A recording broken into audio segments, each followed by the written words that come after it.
everyone, I'm Velden, and today we're having a little look at character creation on Farming Simulator 22. So here we are. You've just loaded Farming Simulator, you started a new game, you've picked your map, and it's loaded, and now you have to make yourself a character. Now, this is a little different from FS19. It's basically the same concept. You pick a face, you pick a hair, you pick some clothes, and off you go. Now, with this one, it's a little bit more in-depth. Not a great deal, but it is more. There's a lot more choice of clothing and whatnot than before. So let's have a quick look. And there are a couple of things I did want to point out, which we'll get to as we go. So your first screen you get is your face.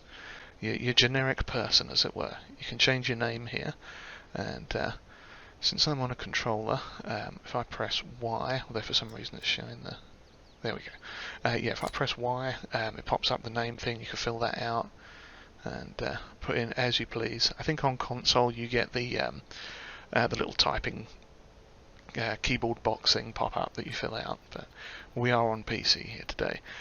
So yeah, you've got 6 generic character faces for 6 male and 6 female, fairly generic characters here. Generic humans, we are all humans in this game. From here, if we go down, the next option is hair, and this is going to be important later on, or perhaps not, depending on some other choices you make. Now, from this screen, you can select the type of hair, obviously. We've got like 16 choices there, ranging from buzz cut through some interesting styles, all the way down to none at all. A nice, smooth, cleanly shaven head. Obviously for the males. For females, it is a tiny bit different. And you can select colour from here. For me, press Y. I think on keyboard, it's Enter. Same as it was for the other. You've got a good choice of your standard hair colours, blondes through reds, auburns, browns. I think they're down this end. Yeah, you got your browns, some blacks, some slightly blue-black. There's another, I guess purple or blue or whatever those are. And some whites and some greys there as well. Not the grandest selection of colours in the world, but it's a good start. It's definitely a lot better than FS19. So we'll go with a dark brownish looking thing here. And we go down to the next one. For males, we have the choice of beards, assorted beard options. And if we go with that one for now. Now, I first panicked when I got to this, because I'm like, hang on a minute, that's half a beard. All you've got is like half a beard. I mean, those are pretty impressive mutton chops, if I'm honest. Not going to lie about that, but it's still like a weird half a beard. So, but the next option is the moustache option, or mustache if you're American, and that then fills out the other portion of it. And of course, I forgot to pick a beard, so it looks odd. Let's go with that one. So you can fill it out there. You make your goatee a proper goatee, or your beard a proper beard, all that sort of thing. So we'll go with that. And I didn't change the hairstyle either, which we can select something nice. Go with that one. And then from the moustache section, if we go down, then we get into clothing. Now this is where things get a lot more interesting and in-depth than FS19 was. Now we've got some outfits here. You've got just your standard top and trousers section is the first one. Then you've got like your outfits for beekeeping, general farmer outfit, rally cross or something, and a few other odds and ends. Horse riding. Okay. Yeah, bit of a cowboy thing going on there. All sorts of fun stuff. And then you've got some branded outfits as well. Then you've got your red team, your class, Strauss ones, John Deere, good old green team there, and a few other sort of brands from within the game. Now, as you may have noticed, some of these, particularly the Strauss ones from the branded sections, and the generic outfits, you can actually change the colour on, which is cool. For me, it's triangle. So you can have your beekeeper, a nice sort of greeny blue, or bit of purple going on there. Yeah, whatever kind of colour you want. That's a good selection of colours. I kind of wish they had this colour palette for everything.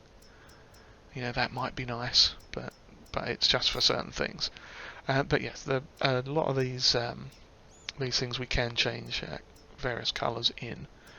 Now, these are outfits where you've got like a hat and boots and everything. When you get down to those sections, if you pick one of these, you can change the colour of those. However, you can't seem to change the colour of the sort of t-shirt or undershirt section, which is kind of annoying. And we'll see that again in the next section here, where we've got these jackets and vests and things like that. If we have a look at this one, you can change the colour of the vest part and it automatically adjusts the shirt colour, but you can't manually change it, which is a little bit lacking to me. You know, it's one of those things where, what happens if you want to wear like a light brown vest and say a blue shirt or a black shirt, or even like not a checkered shirt at all? Maybe you'd want to wear like a t-shirt or a solid coloured shirt or something. Yeah. It's one of those little areas that could be improved upon a tiny bit, I think, but that's just me. Yeah, it is still a massive improvement over the choices we had in FS19, well, and FS15 and all the others. Yeah, got some good high visibility jacket options here. Very cool. And the high visibility jacket, of course. Now see this one, it changes the t-shirt colour. That's hilarious, that is. Yeah, but there you go. So that's like the only one I think you can change the t-shirt colour, but you can't change the colour on the high-vis vest. So yeah. And then down from here you've got your branded ones again as well, your class, case. 3 Strauss ones here, which we can change the colour on again, so that's pretty cool. All the branded John Deere t-shirt, Husqvarna, all sorts of little odds and ends in there to have a look at. Then we go down again and you've got your trousers, or bottoms as they call them.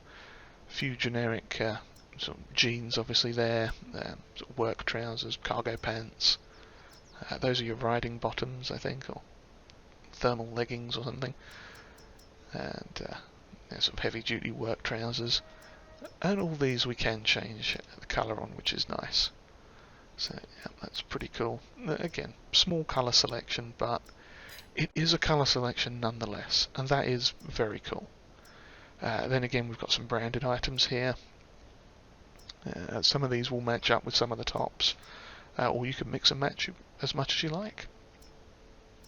You know, maybe you like a bit of class gear, some class trousers and a John Deere shirt, or John Deere trousers and a case shirt.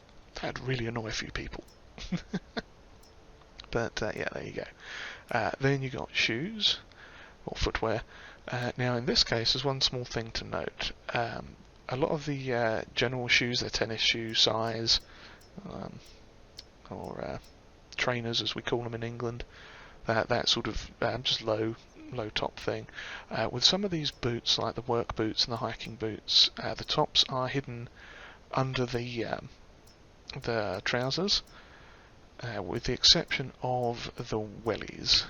These Wellington boots, or waterproof boots, whatever you call them, around the world. Again, colour change with these.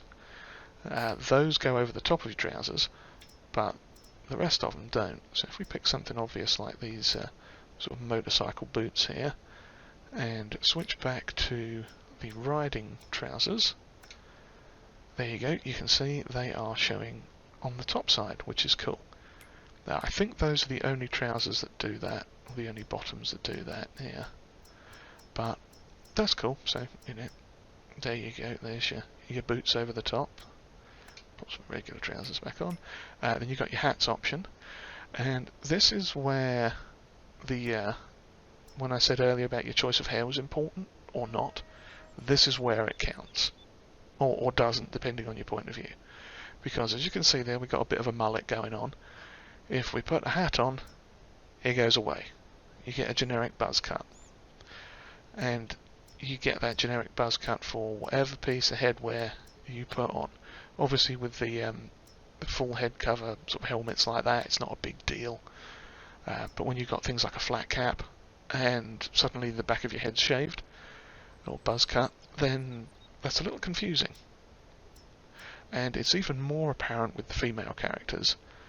So let's just switch up to those quick. So if we pick this one here, just go straight down the list and pop a big obvious long, there we go, nice long hairdo on there. Go back down to the hats. Now you would expect maybe they'd set up some sort of ponytail option, tie the hair back, put it up in a bun, something like that. But no, you get a buzz cut. And that, again, regardless of the hat you're wearing, and obviously helmet's not quite such a big deal, but literally every hat you wear, it gives you a generic buzz cut. And that is a bit of a letdown for me, if I'm honest. It's not the best option. You know, okay, I could understand maybe like a generic ponytail for the longer hair, or maybe putting it up in a bun or through the back of the cap there. Anything like that would have been a better choice than a generic buzz cut, because that just really, really ruins it for me in a number of ways. And it does one of two things. It either makes your choice of hair irrelevant if you want to wear a hat, or it makes hats irrelevant if you want to have a choice of hair. And speaking of hair, one other thing I did want to mention, obviously with the female hair choices, you've got a lot of sort of good length ones, different styles and everything. You know, some tied back, ponytails, buns, all that sort of stuff. With the male options, you don't. Oops, if I select it, that would help. You don't get that. Apparently, men only have short hair, with the exception of the guy with the mullet, and even that's not particularly long. But you know, guys have long hair too. I do. I know there are plenty of others out there that do. And we never get represented very well in a lot of these games. And that's a thing for me as well. And same with the beards. All we've got is the generic trendy style short beards. What happened to big, proper, honking beards? You know, a good old Mr. Seeley P beard. You know, everyone knows Mr. Seeley P, I'm sure. And if you don't, you should go and check him out. But yeah, you know, we need a good, proper honking beard. Not just the little beards. As well as that, we should have you know, some more beard options and some more hair options. And again, with the hats, it should make a difference. You know, if we've and even when you're bald, right, completely bald here, put a hat on, suddenly you got a buzz cut. it just that was a bit of a letdown for me. Now, don't get me wrong, the whole character creation is way better than it was in FS19. It's so much better, and I really do like what they've done with it. Those were just 2 points that really stuck out to me as a bit of a sore thumb. Well, 3 technically. You got your hair, your beards, and your hats. That issue with the hair and the hats just really, really is a letdown for me. But anyway, moving swiftly on. Let's put a hat on, just for the sake of it. You got gloves as well. You can have your choice of a few different types of gloves, sort of driving gloves, work gloves, horse riding gloves, or if you paint them bright yellow, you've got a nice pair of marigolds there, or yellow rubber gloves, as they might be around the world, just generic sort of dishwashing gloves, if you like. But yes, anyway, and you got some branded gear as well. This looks like forestry gloves, I think, brand-wise at least, or riding, you know, like motorcycles, ATVs, that sort of thing, bit of protective wear. And finally, we have glasses. And, oh god, I've got the yellow gloves on. So yeah, you got a nice selection of spectacular spectacles. So that's pretty cool as well. So yeah, there we have it. And it's, like I say, it's definitely a massive improvement over FS19. We've got a lot more choice. I do think there's a lot more they could do to improve this. I'm not going to lie. I'm not going to sugarcoat it. There are some things, and a lot of people may not be bothered by that in the slightest, and that's cool too. Me, I'm kind of a stickler for character creation. I do spend a lot of time in it when I'm playing other games. See, going through the hair. Anyway, let's ignore the hair. But yeah, so that is character creation. It's a lot better than it was, and hopefully it can be improved in time. Maybe modders can throw us out some more stuff as well. That would be very cool. So yeah, if you've enjoyed this little look at character creation, then please give us a like, hit that subscribe button too if you haven't already, and comments are greatly appreciated and always welcomed, and sharing this video is definitely appreciated too. The more people that can see this and give it the thumbs up and help us out with improving the channel and increasing everything and getting the word out to everyone out there, that'd be very, very much appreciated. And above all else, I hope you enjoyed this little look at the character creation screen and things, options and stuff that we have. Alright, with that, I shall see you next time. Cheerio everyone.